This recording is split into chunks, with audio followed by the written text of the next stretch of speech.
Idioms and phrase for competitive exams. Idioms and phrase মনে রাখা খুব কঠিন হয়ে পড়ে। সেক্ষেত্রে এগুলি যদি আমরা আমাদের বাস্তবিক অভিজ্ঞতার সাথে রিলেট করে পড়ি তাহলে ইডিয়ামস অ্যান্ড ফ্রেজ মনে রাখা অনেকটাই সহজ হয়ে ওঠে। তোমরাও চেষ্টা করবে বাস্তবিক বিভিন্ন অভিজ্ঞতার সাথে রিলেট করে পড়ার।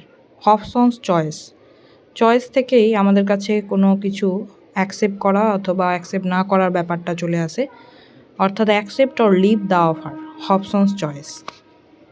আ স্নেক ইন দ্য গ্রাস, ঘাসের মধ্যে সাপ লুকিয়ে থাকা, সেইটা হচ্ছে একটা বিপদ যেটা আমরা জানি না, unrecognisable danger. To talk one's head off, কেউ একজন এত কথা বলছে যে মাথা কাজ করা বন্ধ করে দিয়েছে, to talk excessively. All agog মানে হচ্ছে অস্থির, restless. To be at loggerheads, log মানে আমরা জানি গাছের গুড়ি, তো গাছের গুড়ি বা গাছের মাথা নিয়ে বিবাদ, to be at enmity or strive. To cross swords কি সাইন করছে? যুদ্ধ, টু ফাইট।